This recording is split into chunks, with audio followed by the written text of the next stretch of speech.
안녕하세요. 저는 이혼녀 꼬리표를 달기 전 과부가 되어버린 새댁입니다. 개차반 남편과 시댁에서 시집살이를 했고 참다 못해 이혼까지 요구를 한 게 아닌 요구를 당했던 제 이야기를 들려드리려고 글을 씁니다. 가진 것도 없는데 제 뒤를 지켜주는 부모가 없으면 그렇게 세상살이가 지옥 같다는 걸 느꼈어요. 그걸 어릴 때만 해도 몰랐습니다. 미혼과 기혼의 세상은 많이 다른 것 같아요. 미혼과 기혼의 차이에 큰 의미를 둔 적은 없는데 이혼을 하고 나서 제대로 알았습니다. 저는 기혼의 삶을 실패했지만 다시 시작하게 된 싱글의 삶이 저한테 더 잘 맞는 것 같아요. 비록 기혼을 선택하는 실수를 저질렀어도 다시 싱글로 돌아온 것에 된 것에, 그리고 이전의 미혼 삶보다 더 윤택한 조건으로 싱글이 되었다는 것에 그 실수가 용서가 됩니다. 지금부터 저의 개차반 시댁 이야기를 간추려서 들려드릴게요. 저는 평범한 가정에서 태어나 평범하게 자란 막내딸입니다. 제 위에는 친오빠 하나가 있고 엄마 아빠는 늘 우리 남매에게 사랑을 주는 부모였어요. 부모님은 저희 앞에서 다투는 법이 없으셨고 부모님의 훌륭한 훈육 덕분에 우리 남매 사이도 참 애틋하고 사랑이 가득했어요. 이런 행복한 가정이 깨트려진 건 친정 부모가 돌아가시면서부터였는데요. 제 생일날 가족끼리 놀이공원을 갔을 때입니다. 제 나이는 당시 초등학생이었어요. 쉽게 일어날 수 없는 사고가 왜 하필 우리 부모님한테 일어난 건지 하늘을 많이 원망했습니다. 한 놀이기구가 고장이 나서 멈추는 바람에 일어난 사고였고 119를 불러 사람들을 대피시키던 중 3쌍 정도의 부모님들이 우리뿐만 아니라 아이들 먼저 기구에서 내려주는 걸 돕고 있었어요. 그런데 아이들이 다 내리자마자 기구가 버티지 못하고 쓰러졌죠. 하늘에서는 기다렸다는 듯이 어른들을 뿌연 연기 속으로 전복시켰습니다. 그렇게 저는 부모님을 잃게 된 겁니다. 하늘에서 천사가 필요하면 착한 사람들을 일찍 데려간다던데, 그래서 우리 부모님이 하늘 일을 하러 가게 된 거라고 친오빠가 어린 저더러 그렇게 얘기해 준 적이 있었어요. 오빠도 힘들었을 텐데 어린 저를 위해 제 앞에서만큼은 눈물을 보인 적이 없었습니다. 적어도 제 기억으로는요. 친오빠도 당시 중학생으로 어렸던 나이인지라 어쨌든 우리 둘 다 부모님의 죽음을 실감하기가 너무 어려웠어요. 친척들이 우리를 거둬줬는데 선심 좋은 친척들의 보살핌이 아니었다면 다시 일어서는 게 더 고역이었을지 모릅니다. 저희 남매는 친척 덕분에 성인까지 나름 잘 먹고 잘 살았어요. 친오빠는 제 앞에서 티를 안 냈을 뿐 오빠 나름대로 상처가 컸는지 부모님 사망의 트라우마 때문에 구급대원이 되었습니다. 저는 오빠의 뒷바라지로 인해 대학 4년제를 다녔고요. 친오빠는 저를 자기 딸처럼 키우듯 많이 지원을 해줬습니다.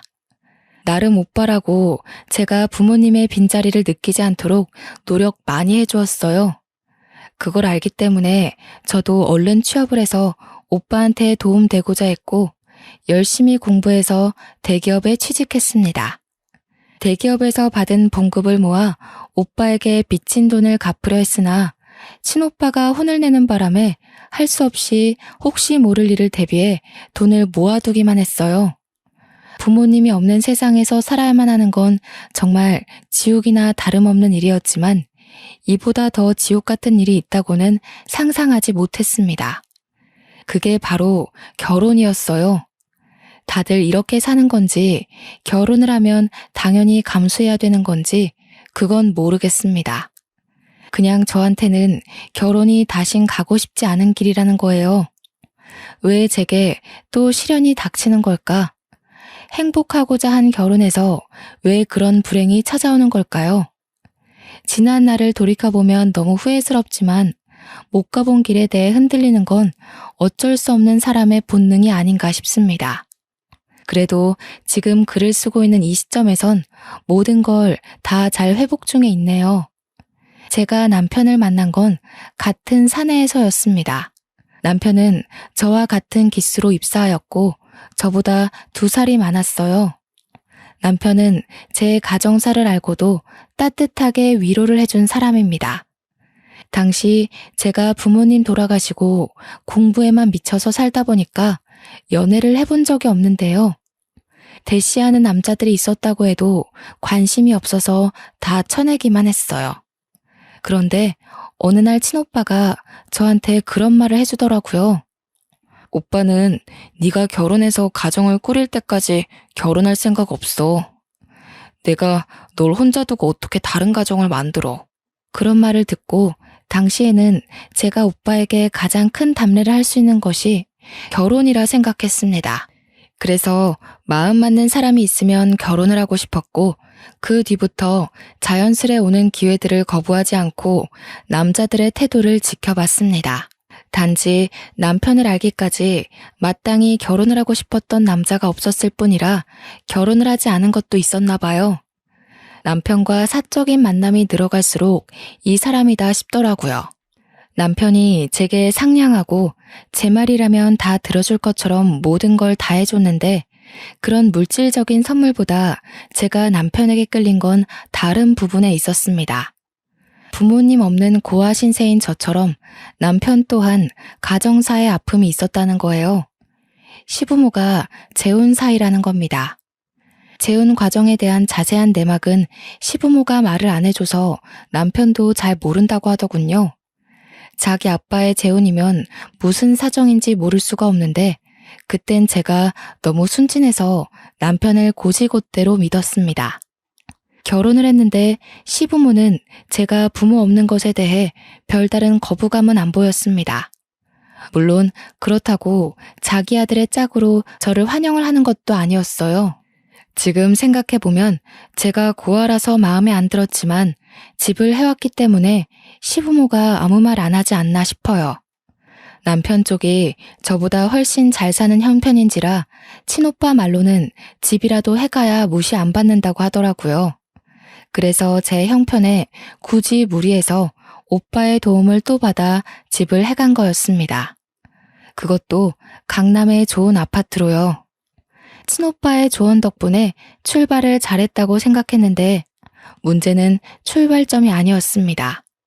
결혼은 매 순간 고비일 수밖에 없다는 걸 살면서 느꼈어요.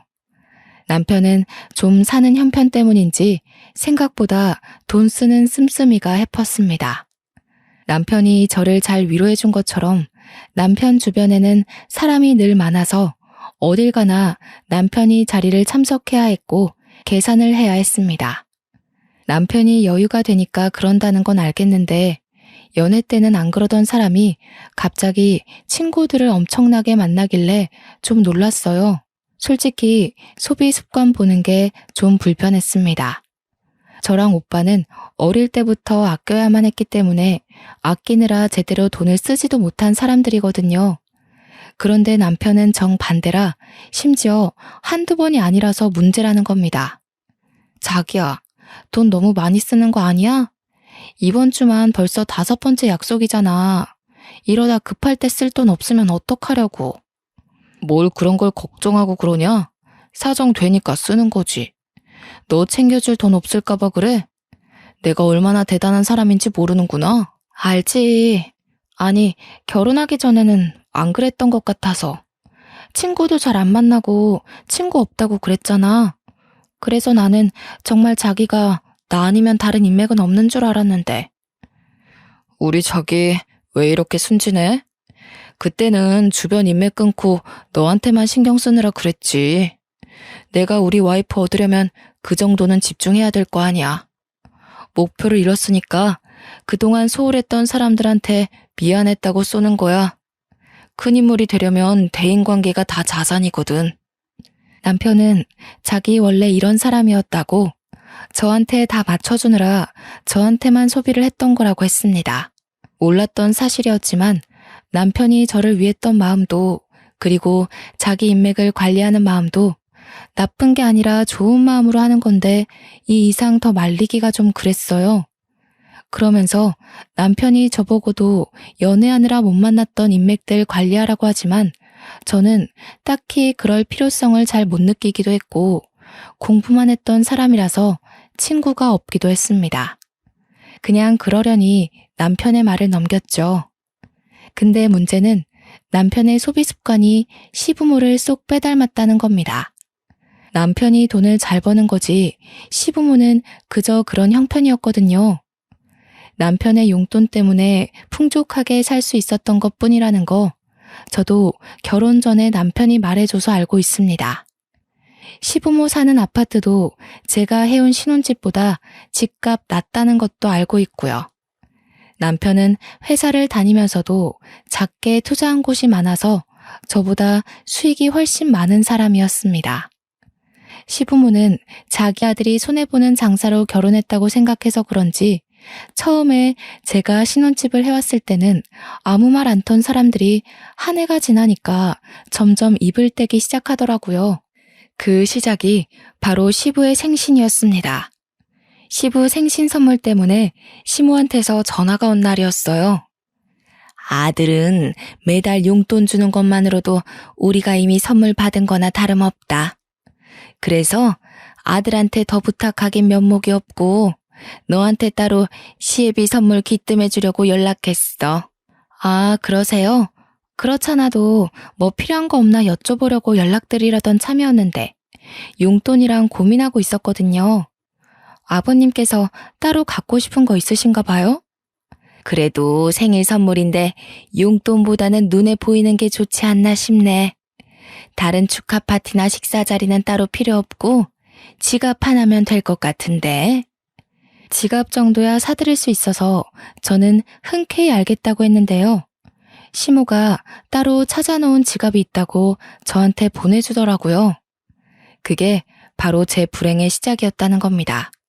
저는 그 지갑 정보를 보고 경악을 금치 못했어요. 지갑이 무려 500만 원짜리 명품 지갑이더라고요. 지갑 하나에 500이라는 것이 놀라워서가 아니에요. 그냥 생신 선물 치고는 너무 과한 금액이라서 당황스러울 뿐이었습니다.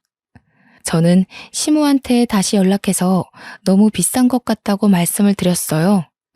너는 우리한테 용돈도 안 주고 혼자 벌어먹고 있지 않니? 집 하나 했다고 두 손 두 발 놓고 있으려고 했어? 앞으로도 용돈은 내 아들만 줄 것 같으니 너더러 한 번 해줄 때 크게 해주라는 거야. 어머님, 그래도 500만 원은 제 선에서 좀 힘에 부치는 금액이에요. 다른 선물 뭐 없을까요? 제가 몇십만 원 정도는 가능할 것 같은데요. 몇십만 원? 우리 그런 건 명품 취급도 안 한다. 너가 우리 집 식구 된 지 얼마 안 돼서 모르나 본데 우리 아들 연봉 얼만지 알지? 우리가 재벌이나 다름없어. 사장 사모가 몇십만 원짜리 들고 다니면 사람들이 뭐라고 생각하겠니? 솔직히 시부모 댁이 명품을 들고 다닐 정도로 차고 넘치는 집도 아니었고 명품이 어울리는 사람들도 아니었습니다. 시부모는 남편이 사준 명품 옷이 있더라도 그걸 아낀다며 잘 꺼내 입지도 않는 사람들이에요. 남편 말로는 시부모가 자기 생각해서 용돈 달라는 소리도 잘 안 한다길래 남편이 알아서 시부모 용돈 챙겨주는 거라고 했거든요. 그런데 제가 보는 시부모는 남편이 말해준 이미지와 좀 다르다고 느꼈습니다. 욕심이 없는 사람이라고요? 글쎄요. 저는 문제가 되기 시작한 생신 선물부터 시부모의 욕심을 눈치챘는걸요. 너도 우리 아들이랑 같이 대기업 다니지 않냐? 우리 아들만큼은 못해도 500만 원 선물에 부담스럽진 않을 텐데. 설마 우리한테 그 돈 쓰기 아까워서 그런 거니? 아니요, 그럴 리가요. 아무래도 큰 돈이다 보니까 남편이랑 상의해서 결정해야 될 것 같아요. 아버님 첫 생신 선물인데 신경 써서 준비할 테니 걱정 마세요. 우리 아들한테 상의를 하긴 뭐래. 그럼 그게 아들이 사주는 선물이지 며느리로서 주는 게 아니잖아. 너한테 더 안 바랄 테니까 시애비 선물 그거 하나 딱 해줘라. 500만 원, 돈이 없어서가 아닙니다. 그냥 처음부터 이렇게나 값비싼 선물을 사드리면 그 다음엔 더 비싼 걸 사야 될 것 같아서였어요. 시모의 첫 부탁인데 남편한테 철저히 비밀로 하라는 시모의 말을 거역할 순 없어서 비밀은 지키되 선물은 다른 걸로 신경 써서 구매를 했습니다. 시부모가 환장하는 명품으로요. 시부 생일날 남편과 함께 시댁으로 동행했고 남편은 잠깐 통화할 때가 있다고 저더러 먼저 올라가라길래 저 혼자 시댁을 들어왔어요. 시모는 제가 선물을 사왔다는 걸 알고 되게 반갑게 반겼습니다. 저에게 속닥거리며 자기가 사오라는 선물을 사왔냐고 시부가 엄청 기대 중이라고 요란 피웠어요. 지갑을 사긴 했죠. 시모가 말한 500만 원짜리가 아니었을 뿐입니다. 저를 끌고 들어간 시모가 시부 앞에서 마치 자기가 칭찬받고 싶어 안달난 사람처럼 자랑까지 하더라고요. 당신 지난달에 명품 지갑 하나 갖고 싶다고 했죠? 우리 새아기가 당신 생각해서 그걸로 딱 사왔지 뭐예요? 제가 따로 연락해서 부탁했다니까요. 난감한 상황이었습니다. 시모의 자랑에 시부는 이미 기대에 찬 눈빛이었어요. 시부가 이 선물을 풀어보기 전에 사실을 말씀드려야겠더라고요. 저는 들뜬 두 사람 앞으로 머쓱하게 웃으면서 시부 지갑 그때 그게 아니고 40만 원 정도의 적당선의 명품으로 샀다고 했어요. 시모한테는 여건이 안 돼서 그렇게 결정한 거라고 죄송하다고 했더니 시모가 그 지갑의 가격을 알고 제 손에 쥐어진 종이 가방을 그 채로 저에게 던졌습니다. 뭐라고? 넌 우리 집을 뭘로 보는 거니? 아니, 시애미를 뭘로 보는 거야? 내 말 귓등으로 들었어? 내가 뭐 재혼했다고 무시하는 거야? 네 시애비가 어떤 사람인데 이런 싸구려를 갖다 줘? 무슨 말씀을 그렇게 하세요? 제가 언제 재혼을 언급했다고. 그리고 싸구려라뇨. 그것도 명품이에요. 근데 어머님, 솔직히 어머님께서 너무 선 넘는 선물을 요구하신 건 맞잖아요. 뭐야? 집 해올 때는 돈 많은 것처럼 유세란 유세는 다 부리더니 시댁에 선물 주는 게 그리 아깝든? 내가 쪽팔려서 어디 모임에서 말이나 할 수 있을지 모르겠다. 시부모는 일을 안 하고 아들 주는 용돈으로 탱자탱자 놀고 있는 사람들입니다. 솔직히 그때 그런 생각을 했어요. 아들 등골 빼먹고 사는 주제에 재벌인 척 한다고요. 참 우스운 꼴이었죠. 하지만 제 속내가 그런 시부모의 성품을 가볍게 이겨낼 정도로 멘탈이 강한 사람은 아니었습니다. 너무 화가 나서 눈물까지 날 지경이었어요. 시 또한 기분 상해서 저를 보고 쯧쯧거리며 거들떠도 보지 않더군요. 때마침 남편이 들어왔고 남편은 거실에 멀뚱히 서 있는 저더러 왜 그렇게 서 있냐고 물었습니다. 제가 대답을 안 하고 있으니 바닥에 떨어진 지갑을 본 남편은 대충 상황을 파악한 것 같았어요. 아이, 엄마 아빠도 처음? 그래도 며느리가 신경 써서 사온 건데 좀 봤지. 아직 어리잖아. 첫 선물인데 부족할 수도 있는 거를 꼭 티를 냈네. 아들아, 우리 눈높이 알잖아. 우리가 어디 요즘에 돈 100만 원 안 하는 물건 들고 다녔어? 너희 아빠는 다음 주에 골프 동호회 사람들이랑 일본에 놀러 간다고 했단 말이다. 저런 싸구려를 들고 어디 어깨 펼 수 있겠니? 그렇긴 한데 이 사람이 잘 몰라서 그랬을 거야. 친오빠랑 둘이서 힘들게 살았다는 거 알잖아. 엄마 아빠가 이해해줘. 내가 잘 타일러서 다신 그런 일 없도록 할게. 남편이 시부모의 흥분을 잠재우긴 했지만 저한테는 어딘가 불편한 발언들이었습니다. 남편은 마치 저를 문제아로 보는 듯이 말을 했어요. 잘못은 시부모가 했는데 왜 시부모에게 제 행동을 이해시키는지 저야말로 이해가 안 되었습니다.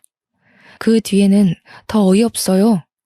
남편은 저를 내버려 두고 시부모 기분을 풀어주려고 애교를 떨면서 자기가 선물 좋은 거 사왔다고 두 손 가득한 짐을 풀어놓더라고요. 시부모에게 옷 한 벌씩 해주는 거였습니다. 저건 저도 몰랐던 사실이에요. 제가 은근슬쩍 시부 생신 선물 뭐 해줄까 하고 물어봤을 때는 별말 없었거든요. 이런저런 서운한 게 많았지만 일단 시댁을 나올 때까진 참았습니다. 남편과 시댁에 인사만 드리고 나온 뒤 저는 바로 남편에게 물었죠. 어머님, 아버님이 나한테 어떻게 했는 줄 알아? 내가 사들인 지갑 던졌어. 뒤로 안 물러났으면 나 얼굴 다칠 뻔했다고. 어떻게 그러실 수가 있어? 게다가 자기는 거기서 그런 식으로 말을 하면 어떡해. 그럼 내가 잘못한 사람이 되잖아. 들어보니까 엄마 아빠가 서운할 만했더구만. 500만 원 선물 받을 줄 알았는데 40만 원이라고 하면 기분 상하긴 하지. 우리 부모님이 당신 벌이를 모르는 것도 아니고 솔직히 대기업에 500만 원 선물이면 그렇게 힘에 부치는 건 아니잖아. 40만 원은 돈도 아니야? 어머님, 아버님 눈높이를 당신이 너무 키워놔서 저러시는 것도 있어. 그리고 어머님, 아버님 옷 샀다는 건 왜 나한테 말 안 했어? 한 벌에 1,000만 원 가까이 되는 옷이야. 내가 얘기하면 당신이 부담 느낄 것 같아서. 나는 나름 배려한 건데. 그래도 내가 당신 생각 안 했다고 할 거야? 남편은 제가 얼마나 상처를 받았는지 별로 중요하게 생각지 않는 것 같았습니다. 저의 이야기를 투정이라고 생각하면서 능청스럽게 그래 그래 하면서 듣는 둥 마는 둥 대답했어요. 연애 때는 남편에게서 느껴본 적 없는 퉁명스런 말투였어요. 귀찮음이 묻은 것 같기도 했고요. 그 때문에 저는 남편에게 변한 것 같다고 나한테 질렸냐고 물었는데요. 남편은 오히려 저더러 변한 것 같다고 했습니다. 제가 결혼하기 전과 다르게 많이 징징거린다는 거 아니겠습니까? 그날 이후 서운해서 입을 닫았고 남편을 대면대면하게 되었습니다. 화가 나서 시부모님 연락도 안 받았어요. 제가 서운한 감정을 표현을 할 때 모든 외부적 요인을 닫아버리는 타입이란 걸 결혼하고 알았습니다. 시부모는 제가 3일 연속 연락이 안 되니까 남편한테 전화를 했나 보더라고요. 남편이 회사에서 저와 마주치자마자 조용히 경고를 하더니 퇴근하고 집에 와서는 저희가 완전 싸우게 되었습니다. 엄마 아빠 연락은 왜 안 받아? 시위하는 거야? 설마 그놈의 지갑 때문에? 당신 도대체 왜 이렇게 철이 없어? 사춘기도 아니고 뭐 하자는 거야? 내가 그냥 넘어가면 어머님, 아버님이 날 더 우습게 보지 않겠어? 사과도 못 받았는데 기분 나쁜 티 정도는 낼 수 있는 거잖아. 네가 기분 나쁘긴 뭐가 나빠. 이참에 우리 부모님 취향도 알게 된 거니까 오히려 잘 된 거지. 실수한 며느리 가르치는 걸 우습게 본다고 생각하는 거냐? 아, 진짜 정 떨어진다. 남편은 어느 순간부터 제게 정 떨어진다는 말을 많이 했습니다. 그게 지갑 사건 이후로 생기기 시작하더니 갈수록 더 심해졌어요. 제가 뭐만 하면 변했네, 실망이네, 왜 몰랐을까? 이런 소리를 해댔어요. 그럴 때마다 저는 참지 않고 남편과 싸우길 반복했습니다. 한 번은 시모가 우리 집을 왔다가 싸우는 걸 목격하기도 했어요. 내가 부모로서 내 아들 짝을 똑바로 결정해줬어야 하는 건데 하여간 부모 없이 큰 것들은 다 이 모양이라니까. 여자가 억측스러운 게 얼마나 천박한 줄 모르는 거니? 됐어, 엄마. 내가 알아서 길들일 테니까 오늘은 그냥 가봐야겠다. 미안해. 애써서 왔을 텐데 헛걸음하게 만들어서. 당신 무슨 말을 그렇게 해? 내가 당신 애완견이야? 길들이긴 뭘 길들여. 내가 뭘 잘못했다고. 당신이 먼저 우리 오빠 흉 봤잖아. 친오빠의 우직하고 끈기 있는 구급대원 직업을 욕보인 남편에게 따지고 있던 중이었습니다. 그 상황에서도 억울하게 제 편은 없었고 저는 이걸 친오빠한테 절대 말을 할 수 없었어요. 저는 철저히 혼자인 그곳에서 제게서 등 돌린 사람들과 매일같이 겨뤄야 했습니다. 어느 순간부터 남편은 제가 잠에 들 때 집에 들어왔고 같이 겸상한 지가 가물가물할 만큼 사이가 멀어지게 되었어요. 그렇게 화병을 안고 친오빠 생각만 하며 버티고 살던 중 제 분화구가 결국 폭발하게 되는 날이 찾아오게 되었는데요. 제 스트레스가 극에 달했을 때 친오빠가 결혼을 하게 됐거든요. 저는 진작에 친오빠 결혼을 위해서 따로 돈을 모으고 있었어요. 축의금으로 1,000만 원을 준비했었고 결혼식 전날 현금을 봉투에 따로 넣어서 내일 친오빠를 미리 만나서 주기로 약속을 했습니다. 그리고 오빠 결혼식 당일이 되었을 때 아침에 준비를 끝내고 가방을 챙겼는데 분명 가방에 넣어뒀던 축의금이 어디로 간 건지 사라지고 없지 뭡니까? 남편에게 물어봤지만 남편은 모른다고 답할 뿐 잘 좀 챙기지 그랬냐면서 또 한숨만 쉬었습니다. 당시 그때는 남편과 싸울 시간이 없었어요. 졸인 마음으로 집안 구석구석 뒤졌는데도 봉투가 안 보이더라고요. 찾다가 지쳐가고 있을 때 그만 출발해야 할 시간이 임박했고 결국 저는 빈손으로 친오빠 결혼을 축하하게 되었습니다. 친오빠에게 축의금 사정을 얘기하고 미안하다 했더니 오빠가 자기는 괜찮은데 그 돈 어떡하냐고 다시 한번 잘 찾아보라고 위로해 주더군요. 그래서 집에 가서 다시 찾아봤습니다. 며칠을 찾아도 없어서 결국 포기를 해버렸는데 한날 시부모 집 근처에 갔다가 경비원이랑 얘기 중인 시부를 발견했어요. 시부가 경비원에게 지난번 문제를 일으켰던 500만 원 명품 지갑을 들고 있더라고요. 경비원에게 자랑을 하고 있었습니다. 그런데 왜 그 순간 지난날 잃어버린 축의금이 떠올랐을까요? 저는 시부에게 다가가 시부한테 지갑 사셨네요 라고 슬쩍 물었는데 소스라치게 놀란 시부가 뜻밖의 성질을 부리는 거 아니겠습니까? 그리고는 불이 나게 도망치듯 집으로 들어가길래 저도 황급히 쫓아갔습니다. 밖에서 며느리 만났어. 하필 내가 경비한테 지갑 얘기하고 있다가 그걸 얘가 봤지 뭐야. 우리가 자기 돈 슬쩍 한 걸 눈치채면 어떡해? 에이, 어디 1,000만 원이 자기만 있나? 그리고 눈치채면 어때요? 우리한테 10원 한 장 쓰는 것도 아깝다고 하는 며느리니 이렇게라도 시부모로서 용돈을 받아야지. 현관문이 스무스하게 닫히고 있었는데 완전히 닫히기 전 뛰어들어갔던지라 제가 집안에서 듣고 있었다는 걸 시부모가 몰랐던 모양입니다. 제 돈의 행방을 알게 된 저는 시부모를 큰 소리로 부르면서 버럭 언성을 높였어요. 놀란 시부모가 낮아빠지려다 말았는데 이날이 바로 제 분화구가 폭발한 날입니다. 어떻게 그러실 수가 있어요? 저희 집에 몰래 들어와서 제 가방을 뒤지신 거예요? 도둑이세요? 당장 돈 돌려주세요. 안 주시면 경찰에 신고할 거예요. 뭐야? 인정머리 없는 것. 네가 하도 짠순이처럼 돈 아끼니까 우리가 알아서 좀 용돈 탔다. 그러게 네가 우리한테 신경 쓰는 티라도 냈으면 우리가 이렇게까지 했겠어? 죄송하다고 고개 숙이지는 못할 망정 내가 이걸로 도둑 소리까지 들어야 되겠니? 네, 완전 개도둑이죠. 그 돈이 어떤 돈인 줄 알아요? 어머님 아버님이 그렇게 흥청망청 쓸 돈이 아니란 말이에요. 애도 안 하는 짓을 다 늙어서 무슨 추태인 거예요? 살다 이런 사람들 처음 보네 진짜. 뭐? 너 뭐라 그랬어? 감히 시애미한테 도둑? 추태? 여보, 이 애가 정신이 나갔나 봐요. 우리를 우습게 보는 게 맞았다니까요. 야, 내 아들한테 말하면 너 바로 이혼이야. 네, 이혼할게요. 거지 같은 집안 제가 그냥 버리고 말지. 여기서 버티고 살아준 게 제가 아쉬워서 그런 줄 아세요? 저희 오빠가 저 때문에 그만 고생하길 바래서였어요. 그런데 오빠는 아마 제가 이렇게 사는 것에 더 속상할 것 같네요. 이 거지 같은 곳 당장 나가버릴 거니까 제 돈 주세요. 내 돈 달라고요.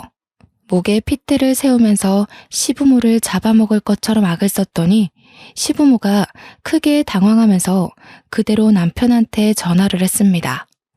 뒤늦게 남편이 찾아왔고 저는 그 자리에서 남편에게 풀스윙 싸다구를 맞았어요. 누굴 한두 번 손대본 솜씨가 아닌 건지 남편은 쓰러진 저를 멱살 잡고 세워서 흔들기 시작했는데요. 이혼?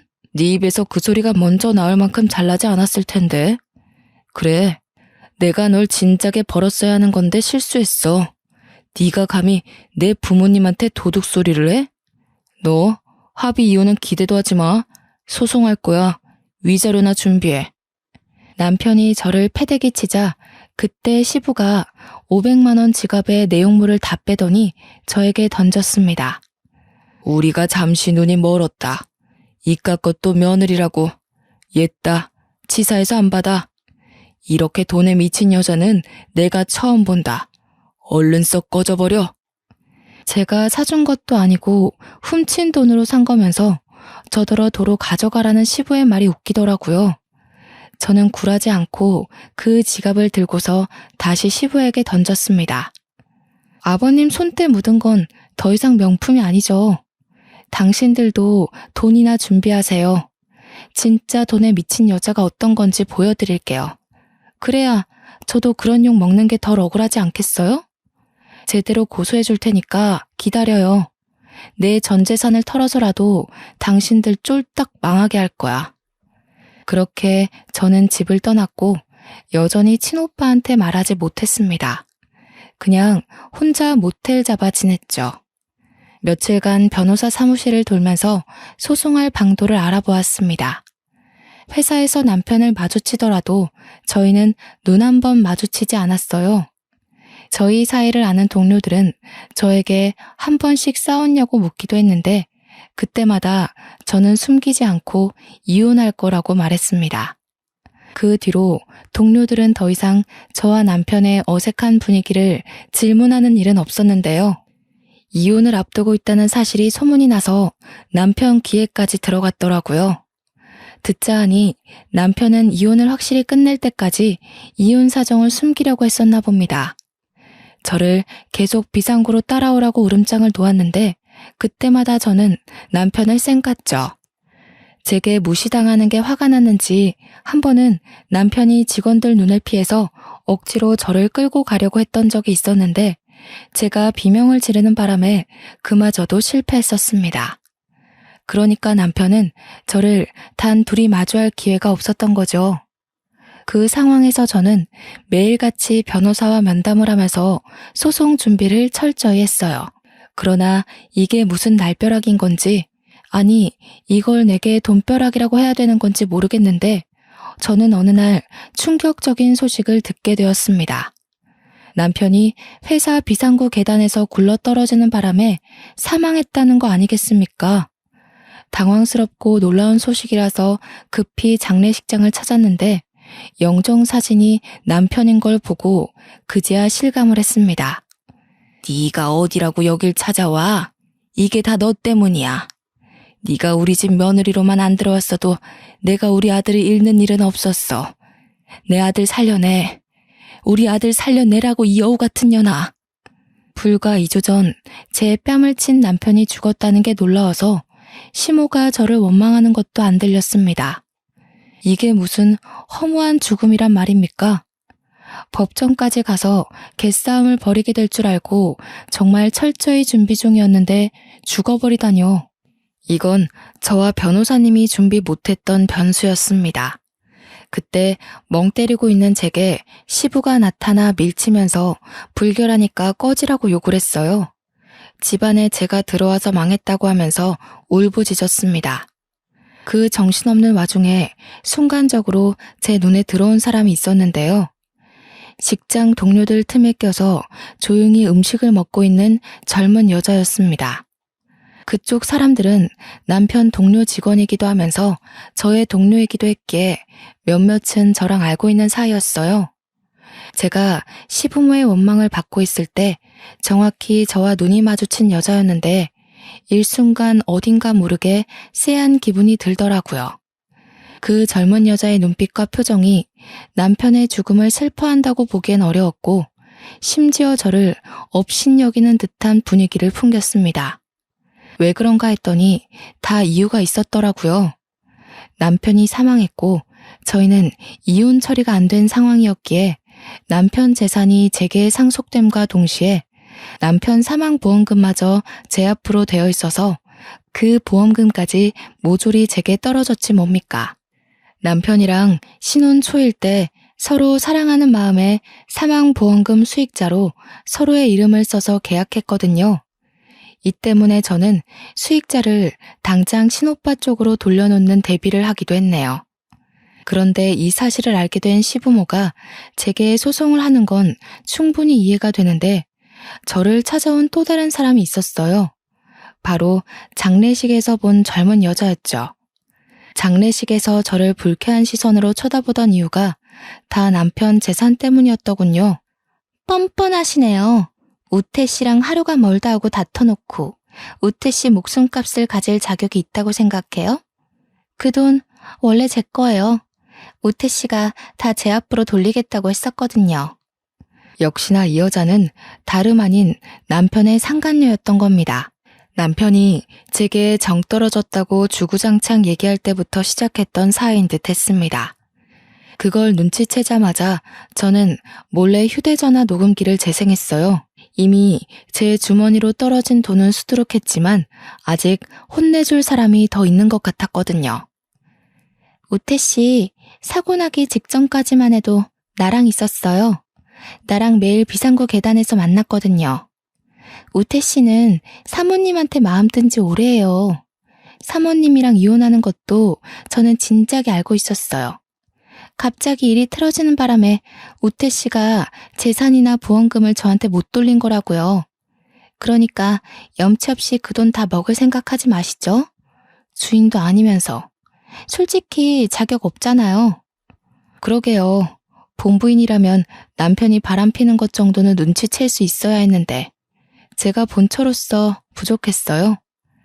그렇다고 이렇게 친히 찾아와서 도와줄지는 몰랐네요. 근데 남의 돈 탐내기 전에 자기 수중에 돈이나 잘 지켰어야죠. 그렇게 텅텅 빈머리로 어떻게 우리 회사 합격했는지 모르겠네요. 어쨌든 자백 감사해요.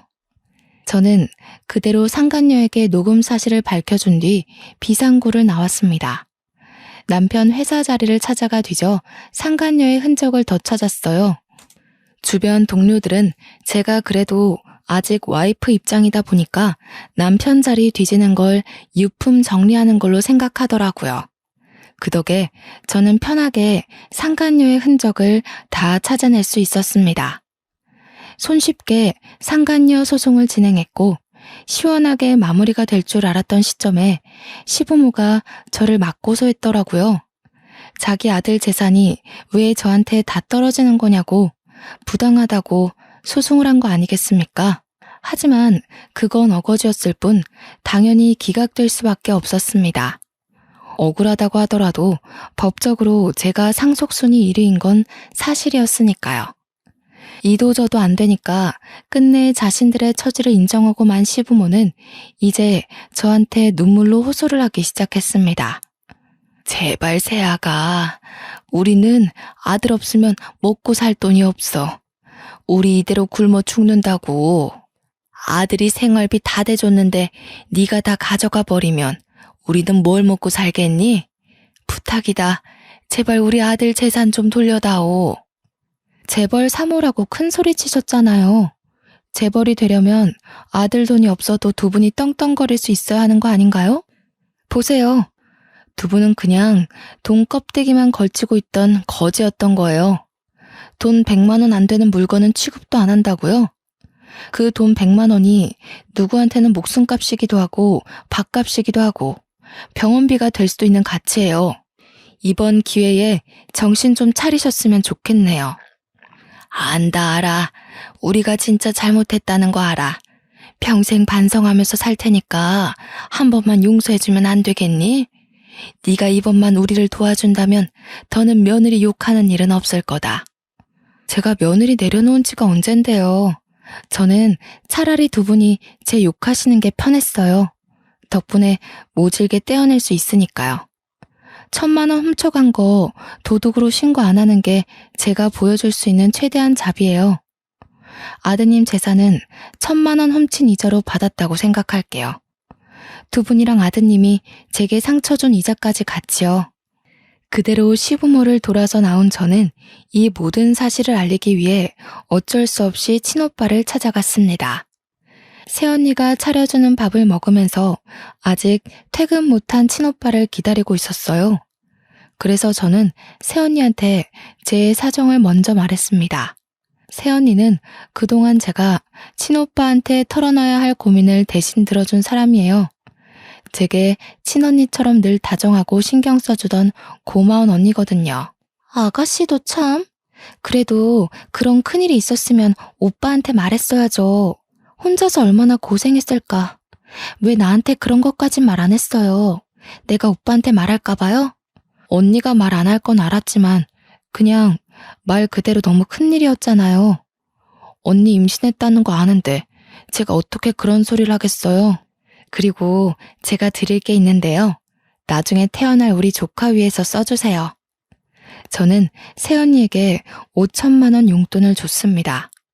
새언니가 깜짝 놀라더니 안 받으려고 하는 걸 제가 고모가 될 건데 이렇게 꼭 해주고 싶다고 사정을 했어요. 새언니가 눈물을 보이면서 자기가 뭐 해준 것도 없는데 이렇게 큰 돈까지 받아서 미안하고 고맙다고 하시더라고요. 그리고 친오빠가 퇴근을 하고 왔을 때 새언니가 저 대신해서 차분한 음성으로 설명해 주었습니다. 친오빠는 새언니보다 더 몰랐던 저의 사정을 알고 살짝 언성을 올렸어요. 제가 걱정되었기 때문이었겠죠.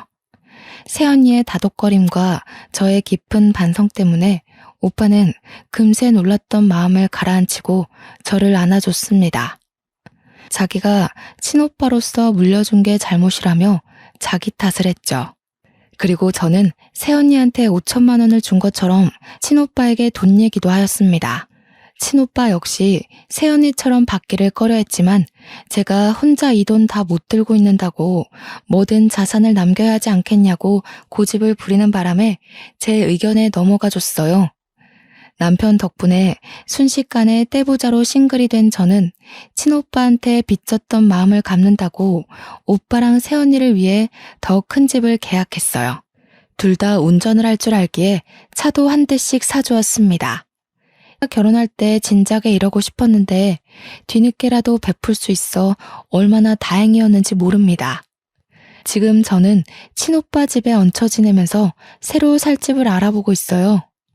친오빠랑 새언니가 집도 넓은데 그냥 같이 살자고 했으나 둘 사이를 방해하는 눈치가 없는 시누이가 되고 싶진 않았습니다. 그래서 근처에 집을 구하는 걸로 합의를 봤어요.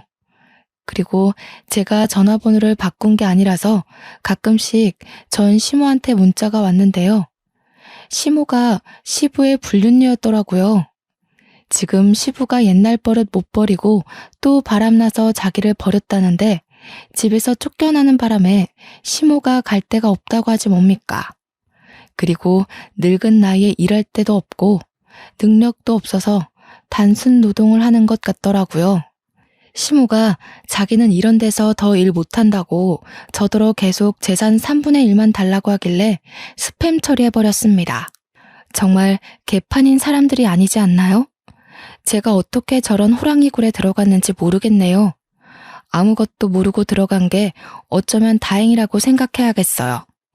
원래 시부모가 개차반인 사람들이었지만 시부모에게 들은 욕 중에서 아직까지 제 마음에 남아있는 말이 있었는데요. 바로 부모 없는 자식들은 다 이 모양이냐는 말이 유독 강하게 남아있어요. 괜히 하늘에 계신 엄마 아빠를 욕먹게 한 것 같아서 그게 결국 제 탓 같아서 자책을 하기도 한답니다. 친오빠한테는 말 못한 상처라서 저 혼자 추스르고 이겨내야 되는데 청취자분들께서 응원 한마디씩만 해주실 수 있나요? 제가 한 번씩 약한 생각을 할 때가 있어서 이렇게 다른 사람들에게 억지로 위로를 끌어내네요.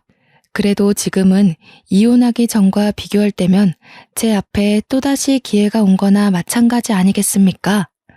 저를 개털로 만들어버리겠다던 전 남편의 각오는 결국 자기네 식구들을 개털로 만드는 결과를 내버렸네요. 역시 신은 공평하다는 말이 괜히 나온 게 아니라고 봅니다. 앞으로 저는 새로운 주어진 기회를 감사히 생각하면서 더 열심히 살아보려고요. 길었던 제 이야기 시간 할애해서 들어주신 거 정말 감사드리고 모두 행복하시길 바랍니다.